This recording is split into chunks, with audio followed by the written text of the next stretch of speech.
Hi, 3-2 and 3-4. Welcome back.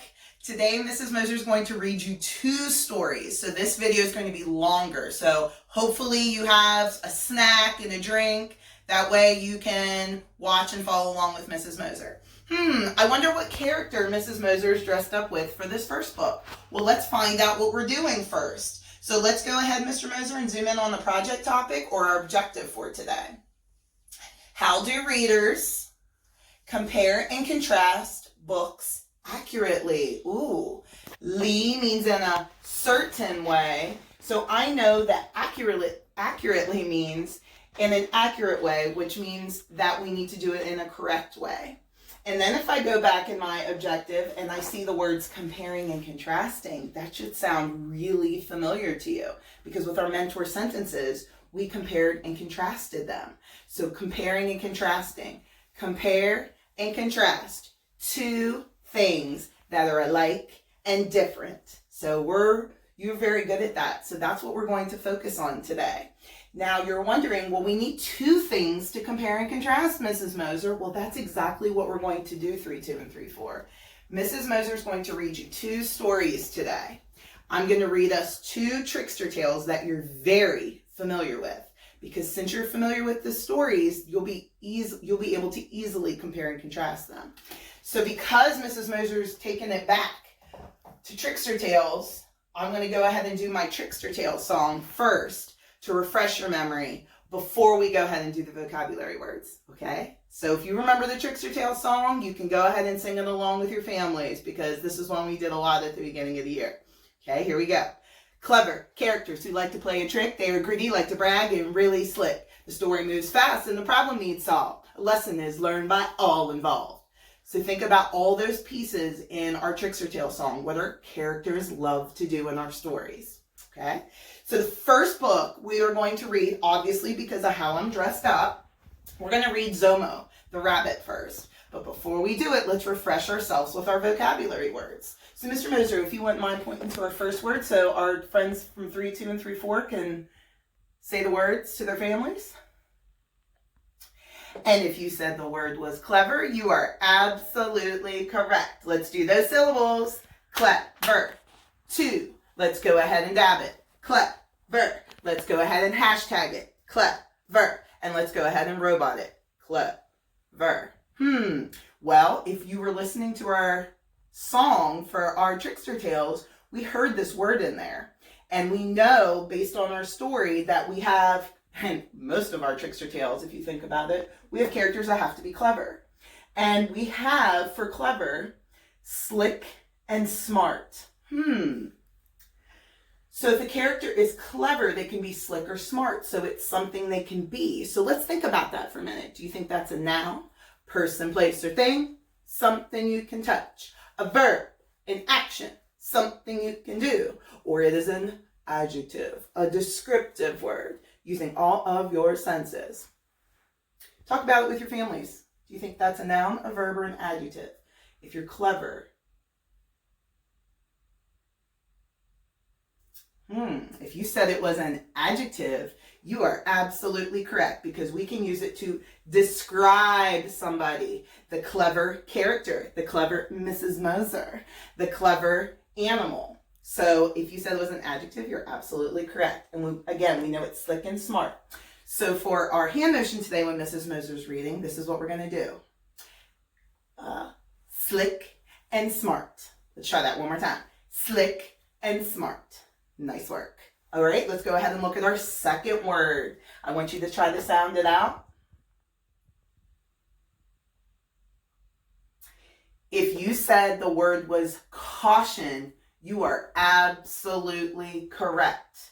We have that shun at the end when we see that T-I-O-N. Nice work. Let's count our syllables. Caution. 2. Let's go ahead and hold it. Caution. Let's go ahead and swim it. Caution. And let's go ahead and Mr. Moser dab it. Caution. Excellent. So caution is where there's care that's taken to avoid danger. You really look at your surroundings and you really make sure that there isn't a lot of danger around you. You try your best to. Now think about like when someone mops the floor at school and they put up the caution signs because they want you to be careful. So let's think about that word caution. If it's care taken to avoid danger. So that's a thing that you can do. Talk about it with your families real quick if you think it's a noun, a verb, or an adjective. If you said it was a noun, you are absolutely correct. Okay? Because it's a thing that we can do. It's care taken to avoid danger. So whenever we see the word caution in our story, or we hear the word caution in our story, we're going to do this. It's like we're looking and we're watching. Okay? So let's try that one more time. Excellent job, 3-2 and 3-4. Now let's take a look at our third word from our story. Sound it out. If you said the word was wisdom, you are absolutely correct. Let's go ahead and do our syllables. Wisdom. 2. Let's go ahead and sassy snap it. Wisdom. Let's go ahead and snobby snap it. Wisdom. And let's go ahead and raise it. Wisdom. Excellent job. So let's see, if you have wisdom, you are wise and have lots of knowledge. Let's think about that word for a minute. Would that be a noun? Would that be a verb? Or would that be an adjective? If it's someone that's wise, or someone or something that's wise and has lots of knowledge. It's a thing that you can have. Go ahead and talk over it with your families. If you said it was a noun, you are absolutely correct. Excellent job. Give yourselves a pat on the back for that one. So whenever we see the word wisdom in the story, or hear the word wisdom, this is what we're going to do. Lots of knowledge. Okay, let's try that one more time. Lots of knowledge. Nice work.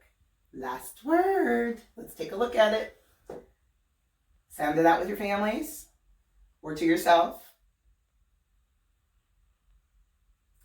If you said the word was scooped, you are absolutely correct. Let's do our syllables. Scooped. 1. Let's go ahead and cross it. Scooped. Tap it. Scooped. And b-ball it. Scooped. Excellent. Guess what, 3-2 and 3-4? Look at what we see at the end of the word. We have ed, which means it happened in the past, and it's a suffix. And our base word is scoop. If you can pick up and move something, because that's what the word scooped means, do you think that's a noun, a verb, or an adjective? If it's something you can do. If you said it was a verb, you are absolutely correct. Scooped is something we can do. So for scooped, 3-2 and 3-4, we're just going to do this when Mrs. Moser reads it in the story. Okay? Nice job. If you got that correct, if you got actually all of the words correct, I want you to go ahead and give yourself a rock star symbol. Nice work. So, let's take a stretch break before we read our story and go over our vocabulary words one more time. Again, shout out to RJ for reminding me about that. So go ahead and take a quick stretch break, 10-second stretch break, and be ready for the book. Hopefully you got a great stretch in, because Mrs. Moser is going to go ahead and read the book right now. But before I do, let's go ahead and review our vocabulary words. Clever, slick, and smart. Slick and smart. That's the motion that we're going to do whenever Mrs. Moser says it in the book. Caution, to avoid danger. But we're not going to say anything for that one. We're just going to go. Good. Wisdom, wise, lots of knowledge. Lots of knowledge. We are going to say that. And scoot, you pick up and move something. Okay. All right. One of our faves. Mrs. Moser is going to read Zomo the Rabbit, a trickster tale from West Africa. The author and illustrator of this book is Gerald McDermott, which we know we've read a lot of Trickster tales by Gerald McDermott. And the publisher is Voyager Books, which is Hardcore Incorporated. Okay, so again, we're going to read about a Trickster tale from West Africa. Now, before Mrs. Moser reads, she wants to show you where West Africa is on the map. So here is a map of Africa. And the Trickster tale, where it's coming from, is West Africa. So we're looking at this area right about here, where our story is from. So now you have a good visual on the map of Africa when it talks about West Africa, what we're talking about. Okay? All right, here we go. Zomo the Rabbit.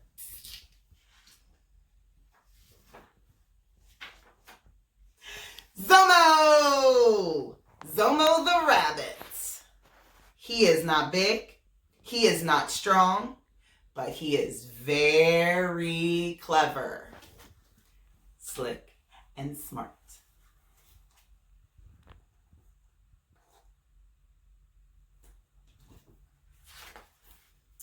Time was, Zomo wanted more than cleverness, slick, and smart. He wanted wisdom, lots of knowledge. He went to Sky God and asked for it. Zomo, it is not so simple, said Sky God. To get wisdom, you must earn it. Lots of knowledge.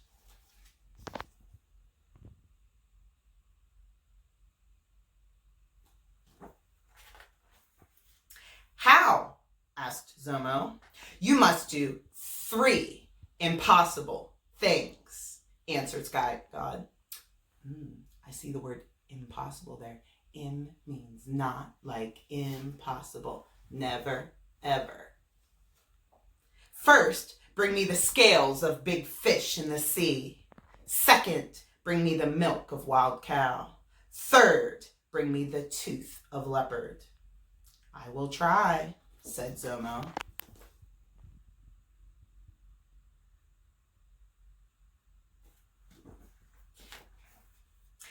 Zomo went to the edge of the sea. He began to play his drum. He played so loud, his drum beats went down to the bottom of the sea. Deep below, big fish heard the music of the drum.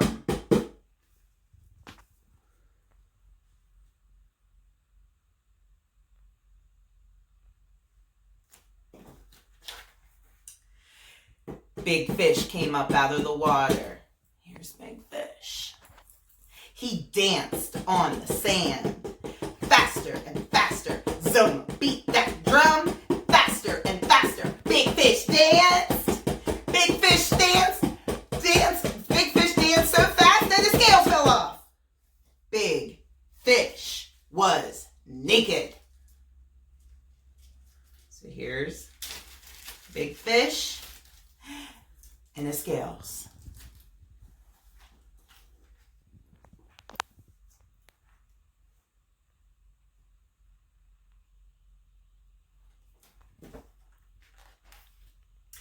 Splash! He jumped back into the sea. Quickly, Zomo scooped up the fish scales in his hat and hopped into the forest.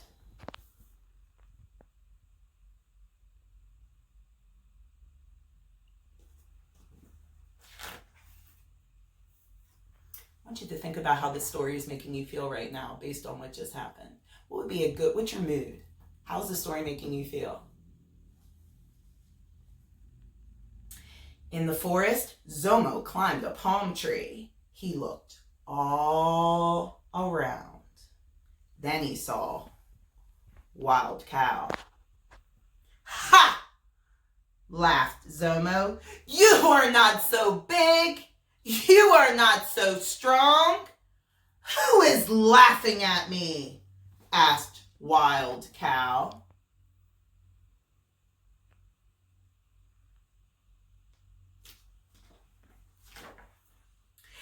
"It is me," called Zomo. "I say you are not even strong enough to knock down this little tree." Wild Cow got angry.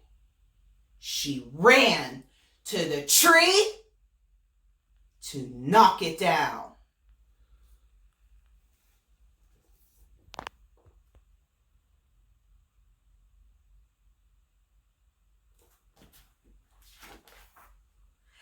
Thump!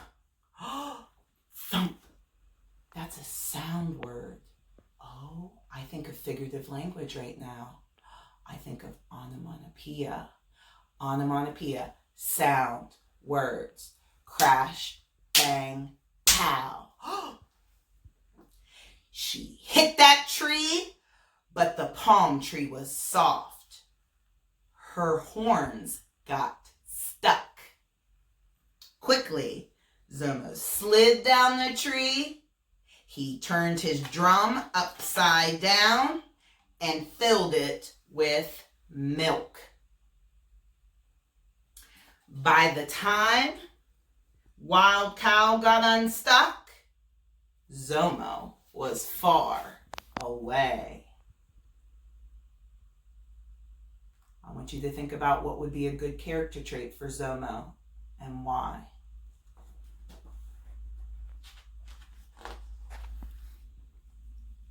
Remember, if you need to pause the video to talk, you can. Zomo took the path to the top of a high hill. It was the hill where Leopard walked every day. Zomo tipped his hat and sprinkled a few fish scales on the path. Zomo tipped his drum and spilled a few drops of milk on the path. Then Zomo went to the bottom of the hill. He hid behind a rock.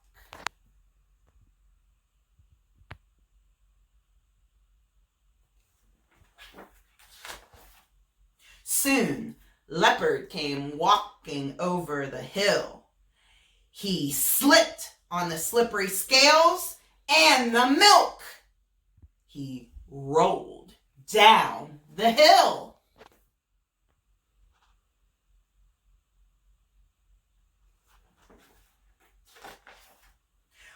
Bump! With another onomatopoeia. Crash, bang, pow.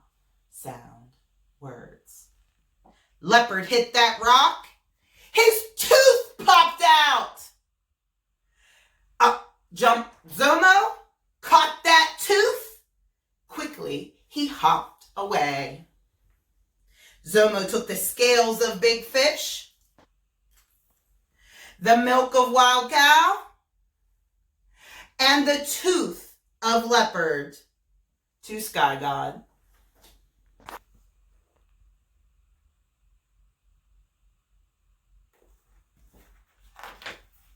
Sky God smiled upon Zomo. "You are clever, slick, and smart. Enough to do the impossible," he said. "Now I will give you wisdom, lots of knowledge." Sky God spoke. Zomo listened. 3 things in this world are worth having: courage, good sense, and caution, said Sky God.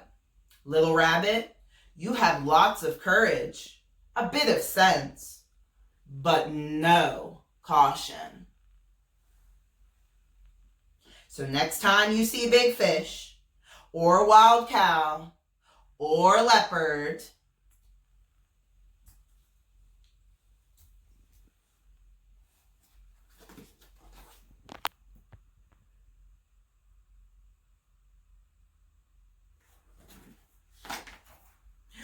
better run fast."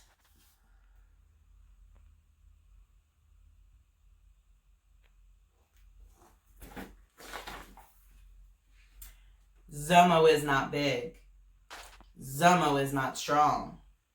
But now Zomo has wisdom, lots of knowledge, and he is very, very fast.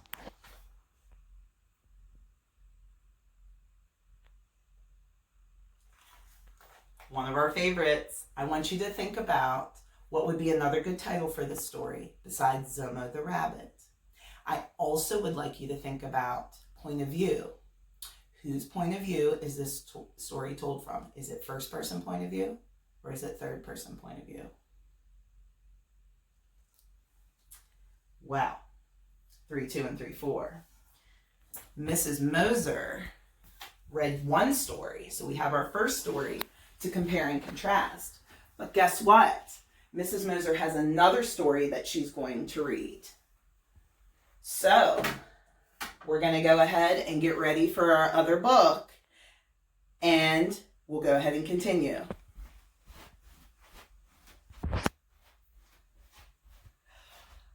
Oh, hey 3, 2, and 3, 4. Guess what? Because we're comparing and contrasting, we have to go ahead and read 2 books. So I thought we would compare Zomo the Rabbit with Raven. Ooh. So as you can see, I'm dressed up as Raven. Well, before we go ahead and read our story, our second story to compare and contrast, we're going to go ahead and look at some of our vocabulary words from the story. Okay, remember, they're both trickster tales. Clever characters who like to play a trick. They are greedy, like to brag, and really slick. The story moves fast and a problem needs solved. A lesson is learned by all involved. All right, so we did our vocabulary words and we've read our wonderful story of Zomo the Rabbit, so we're going to do that with Raven right now. So our vocabulary words are below our Zomo the Rabbit ones. So Mr. Moser, if you wouldn't mind zooming in so our friends can sound the word out. If you said the word was blazing, you are absolutely correct. Let's go ahead and do some syllables. Blazing. 2. Let's go ahead and ant clap it. Blazing. Disco it. Blazing. And let's go ahead and selfie it. Blazing. Nice. You should notice something at the end of the word. I see it. We have ing, ing, which means now, but it also can be a form of how we're describing a word. And one thing I want you to notice about the word, the base word is blaze.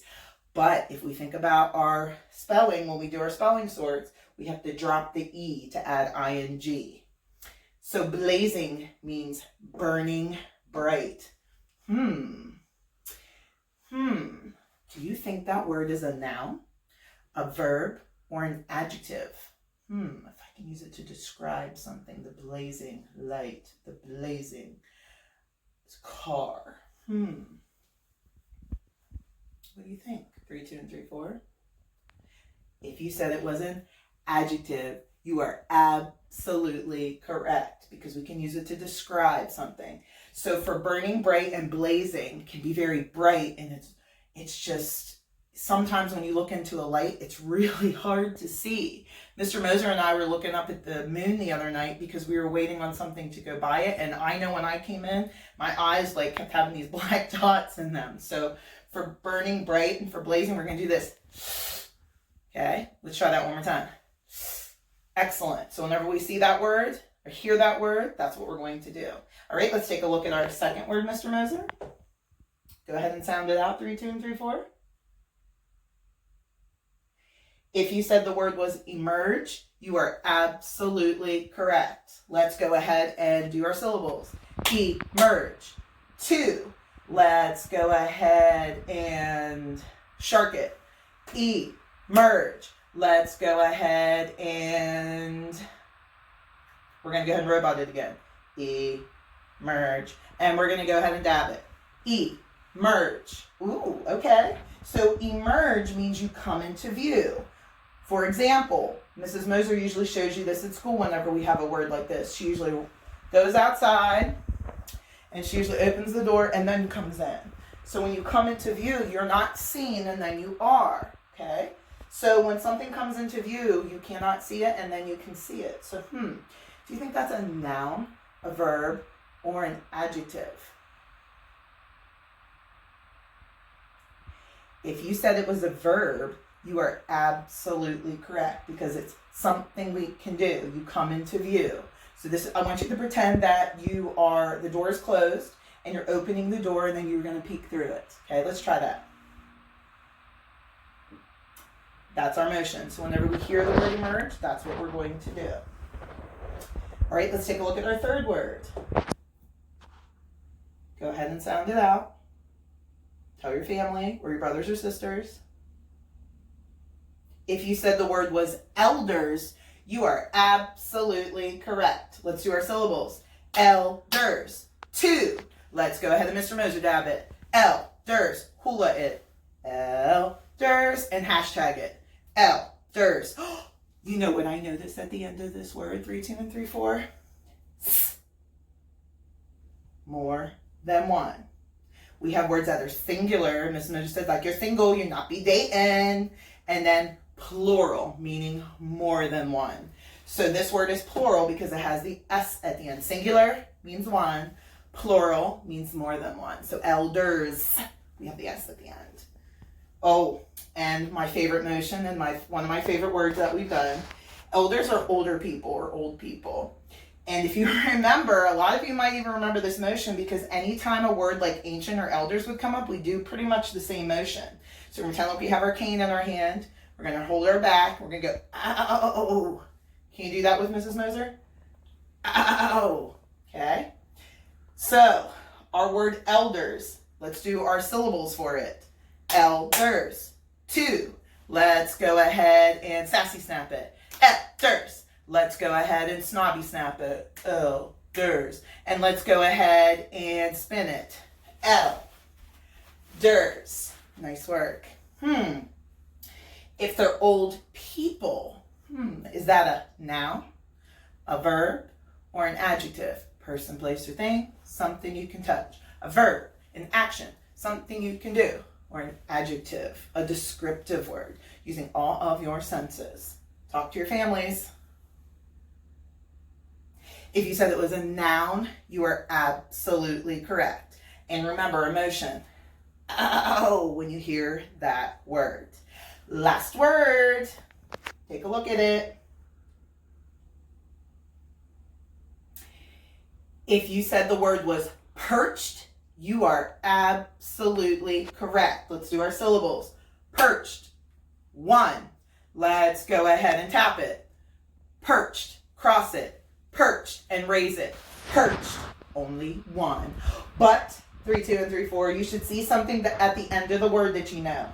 ED, which means it happened in the past, and it's a suffix. Our base word is perch. So when you perch, you sit or rest like a bird. So if it's something we can do, or a bird can do, is that a noun, a verb, or an adjective? If you said it's a verb, you are absolutely correct because it's something a bird can do. So they're going to sit or rest. So for perched, 3, 2, and 3, 4, we're going to take our hands. We're going to sound like we have talons. We're going to go like this, like we're clutching onto a branch or something. Ready? Good. Okay, so we did our vocabulary words for our story. So now we're going to get ready to read our story. But again, because I told you this video is longer because we have 2 books, I want you to take another stretch break before Mrs. Moser reads. So go ahead and take your 10-second stretch break. Hope you got a good stretch in because we have one more story to do. Okay, let's go ahead and review our vocabulary words before Mrs. Moser starts reading. We have blazing, burning bright. We have emerge, which means to come into view. We have elders, our old people. Ow! And we have perch, to sit or rest.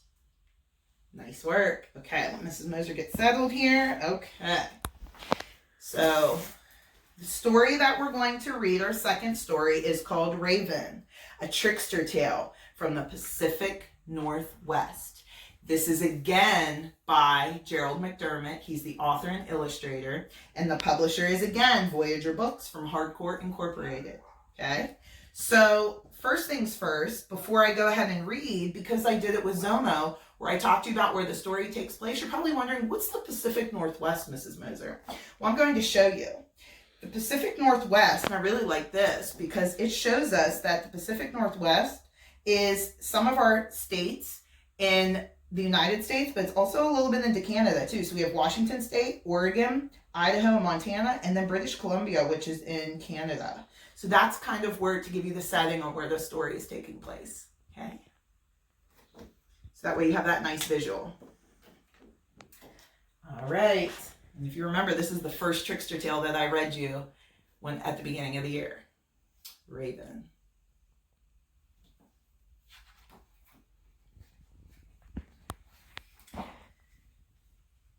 Raven came. All the world was in darkness. The sky above was in darkness. The waters below were in darkness.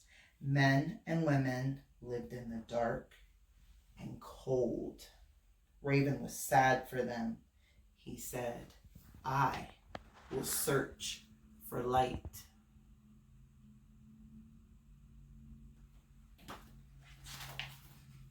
Raven flew across valleys and across mountains. He flew along rivers and lakes. There was darkness all around. Then he saw a bit of light far away. He flew and came closer to the light. The light was at the edge of the water.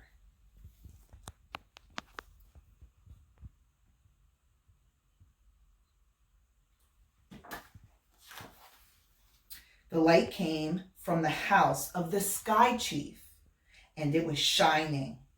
Raven perched high in a pine needle tree on the shore. Raven watched.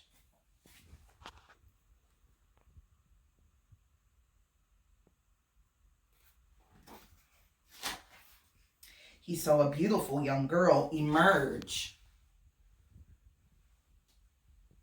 from the shining house and go to the edge of the water. She was Sky Chief's daughter. She knelt and drank some water from a woven basket.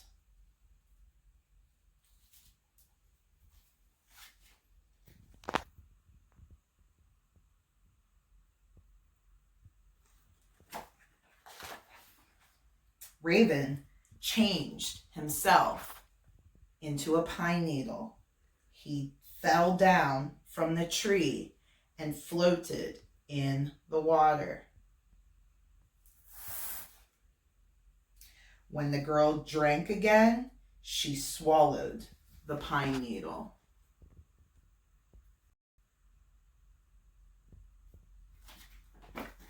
So, turn myself, went inside, and she drank it. After a time, the girl gave birth to a child. The child was small and dark with shiny black hair and tiny black eyes. Who do you think the child was?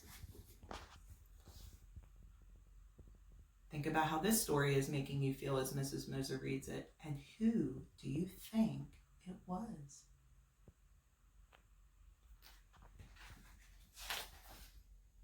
It was Raven. Raven had been reborn as a boy child. Reborn. I know that that's a prefix. Means again. Means before.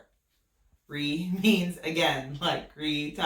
Bunny ear, pull. Sorry, 3, 2, and 3, 4. Means again. The Sky Chief was delighted with his daughter's child.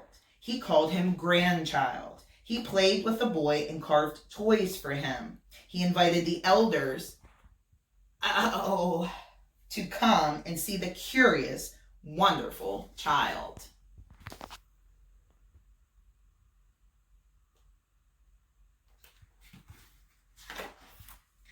The elders,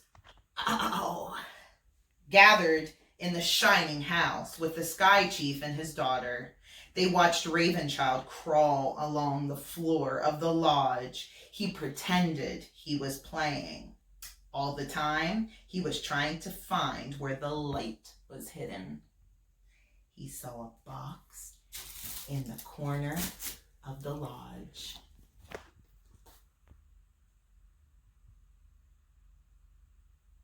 Think about what would be a good character trait for Raven, based on things he says, based on things he does. Action.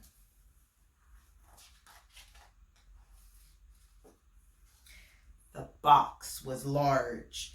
It was carved and painted with many colors. The box was bright. It glowed. Ravenchild said, "Gah! Gah!" "What do you want?" asked his mother. Ravenchild said, "Gah! Gah!" He began to cry. "What does this child want?" asked the elders. "Oh." Ravenchild said, "Gah! Gah!" He cried and cried. "My grandchild wants the box," said the Sky Chief.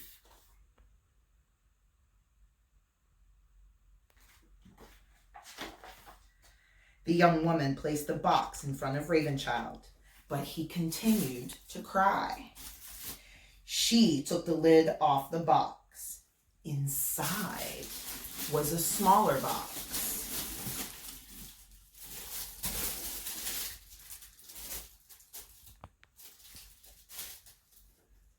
She took the lid off that box. Inside was a smaller box. Smaller, ER. Remember, comparative adjective. Small, smaller, more small. If it was smallest, it would be the most.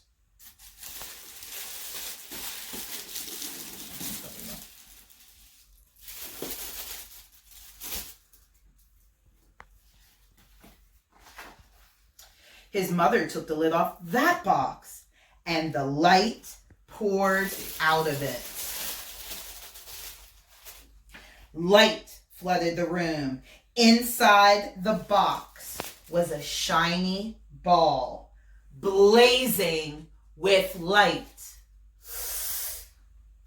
What do you think the ball was? It was the sun. "Give him that ball," said Sky Chief.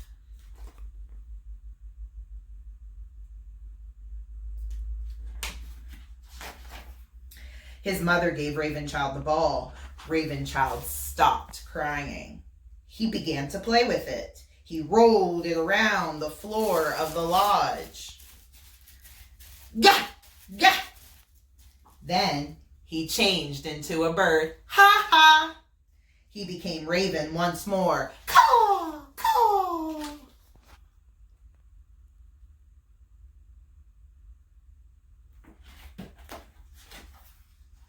Sky Chief, his daughter, and the elders, looked on in amazement. Raven plucked up the ball of light into his beak and flew through the smoke hole of the lodge and disappeared into the dark sky.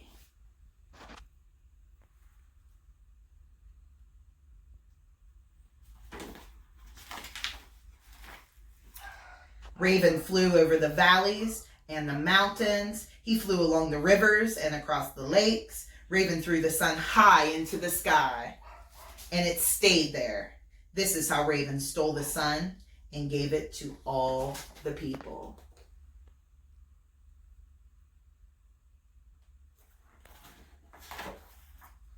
And why do the people always feed Raven? To thank him for bringing them light. I want you also to think about what would be another good title for this story. And I also want you to think about whose point of view is the story being told from. Is it first person or third? Okay. So, I want to show you a couple things that for your enrichment projects that you're able to do. First things first is I would like to show you which one that I did, because the enrichment projects are going to be the same until the end of April. So this is the one that Mrs. Moser just did. Read 2 books, compare and contrast theme, setting, character traits, etc., and recount the books if you would like. So Mrs. Moser just finished up Raven, and Mrs. Moser finished up Zomo. So Mr. Moser, if you wouldn't mind showing and bringing the photo over here. I have everything set up for you, because if you remember, whenever we compare and contrast, we compare and can contrast 2 things that are alike and different, we usually make a Venn diagram. So what Mrs. Moser would like you to do, if you choose to do this activity, you can just take a regular piece of paper. If you'd like to put it on a poster, it's totally up to you. But Mrs. Moser went ahead and made a Venn diagram for the stories. I put Zomo the Rabbit at the top of one of the circles, and I put Raven on top of the other ones. We know that in these sections, this is where things are different. But then in the middle here, this is where things are alike. So I would like you to compare and contrast both stories by telling me what are some things that are alike in the story, what are some things that are different in the story. And you could just take a picture of this or take a video of yourself telling me whatever it is that you would like, okay? So this is one piece. But then if you look, it says about recounting the books, if you would like. You may take one of the stories and recount it, if you would like. And Mrs. Moser has her little help chart right here. Because if you remember, when we recount, we have to do things like we're telling it to our friend. When you recount a story, give important details carefully. Recount the story from beginning to end, just like you tell a story to a friend. Recount where and when. Recount main characters. Recount important events. Recount what's the problem. Recount resolution. Recount central message and theme. This is how we recount stories. So, if you would like to recount one of the stories, that's also something that you can do. Now, Mr. Moser, we're going to go over here to the extended enrichment. These are additional activities that you can do. If you could be any character from one of our Trickster tales, who would you be and why? You could draw it, write it, whatever it is you want to do, be creative. And then I also give you another extended enrichment activity, if you would like to. Compare and contrast 2 other Trickster tales. So 2 other Trickster tales that we read in class. Maybe you can make another Venn diagram about 2 Trickster tales. Maybe you have different favorites that you would like to do. Also, Mr. Moser is going to zoom in on a couple of the other options for you. So we're going to go to the orange over here, because these are still available for you that you can do for the enrichment projects. And if you've watched our first video, then you'll know that what the options are. And then last week's video refers to the ones that are down here. So last week, if you watched the video, Mrs. Moser did about thanking someone in the community with our video, with the Not Your Typical Dragon. And then Mrs. Moser did the one today when we're comparing and contrasting 2 books. Okay? Remember, you have a lot of ways that you can send me this stuff. You can post it on class tag. I've had some students message me on class tag. I've had some students message me on Instagram.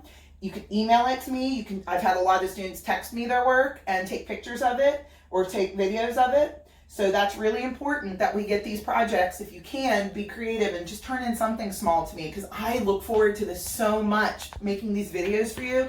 I would love to be able to see your work that you're doing with this. And I also want to make sure to let you know, our raffle is this Friday. I've got this, it's filling up. I have some people that are in here about 4 times. I'm going to give a shout out to Thomas Williams in Mr. Bramman's class, because his name's in here 4 or 5 times. So he's really working hard on these enrichment projects. So on Friday is our first raffle, where Mrs. Moser's going to draw 2 names out. And the 2 names I draw out, Mr. Moser's going to make you something special, and we're going to deliver it to your house. But in order to be in the raffle, you have to complete enrichment projects for your name to go in here. So that's very important. So let's make sure that that stuff's getting finished, okay? I really am looking forward to it, and I really want to see some of your hard work, because you're also amazing. Okay, 3, 2, and 3, 4. I think that's all I have for us for this time. So I hope you have a wonderful day. I hope you watch the video, and I can't wait to see some of your enrichment projects. Bye. Love you.